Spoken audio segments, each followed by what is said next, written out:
By now, you've drafted each section of the 4-H framework. But how do you bring it all together? You do so like this. First, I want you to reflect on your hope. Decide how you want to leave your audience feeling and what you want them thinking when your presentation is done. Next, decide how you're going to connect with them. Are you telling them an emotional story? Are you making them happy, angry, sad, or intrigued? Then, I want you to pull out the most eye-catching statistic, climactic piece of your story, or intriguing question, and put that at the beginning. Then, take the content that you want to make sure your audience knows, the how-to or your process, and put that in the middle.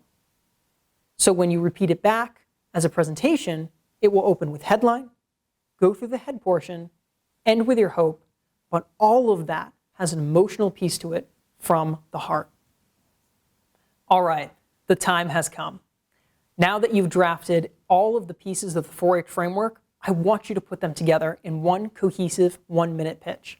Feel free to use what you've already created or modify it a little bit or bring in something totally new based on the examples that you've heard. Take the time now to create that 1-minute pitch for your audience based on the topic that you chose at the beginning. Excellent work.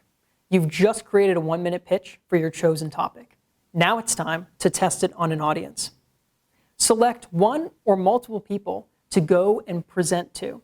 Remember, the whole purpose of this is to improve yourself as a presenter. Ask them for feedback and try it out. Don't be afraid to fail, so to speak. That's how we learn. Now that you've given your 1-minute pitch to an audience, I want you to take the time to reflect on the feedback that you received. Did your headline not grab the attention that you thought it would? Did the head portion not explain your process as well as it should have? Did your hope lack kind of that visionary, imaginary aspect that you were aiming for? Whatever the feedback was, work on your 1-minute pitch, modify it, and get ready to present it again. You can either choose the same audience you pitched it to the first time or a different one. Either way, remember to use this exercise as an opportunity to gather feedback and increase your presentation skills.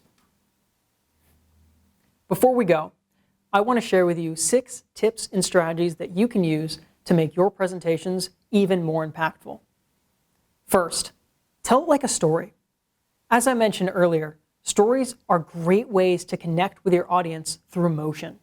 They're also a great way to capture attention when you open.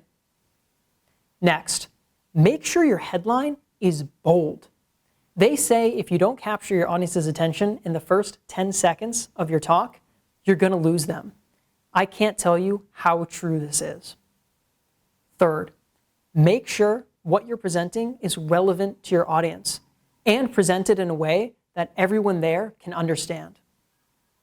Fourth, I want to talk about handoffs between presenters.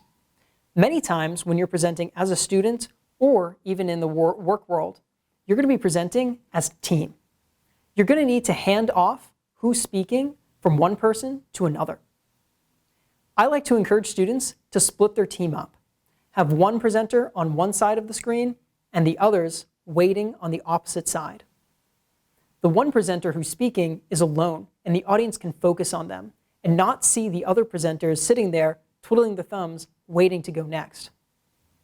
When that presenter's finished, they'll introduce the next speaker and invite them to come and take the microphone or just take center stage. For our next tip, don't ever open a presentation with "Hi, my name is." I hate to say it, but no one really cares. Don't open a presentation with "Good morning, everyone." Hello. Those types of openers violate one of the 4 H's of the 4-H framework. Headline. It's not bold, it's not exciting, and it doesn't capture my interest. Remember, you have to open with something bold and exciting. Lastly, I like to remind people it's not about your content. It's all about the delivery. If you think your content is very boring, it doesn't mean you can't make an engaging presentation.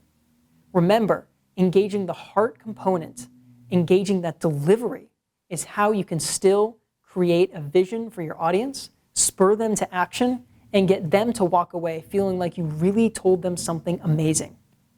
As I said before, it's not about what you tell them, it's about how you make them feel. Here's the great news.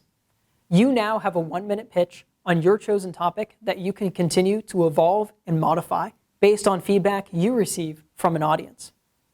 Not only that, you know the 4H framework. The 4H framework can apply to any sort of speaking engagement, from wedding speeches to business presentations to class pitches, and if you're pitching a startup idea. Remember that this is meant to engage your audience. It's meant to give them a vision of something that you want to achieve and tell them how you're going to do it. Use the 4H framework to impart wisdom on others and inspire people to action. I hope you enjoyed this workshop, and if you did, be sure to recommend it to someone else that you think could benefit from it. Good luck on your next presentation,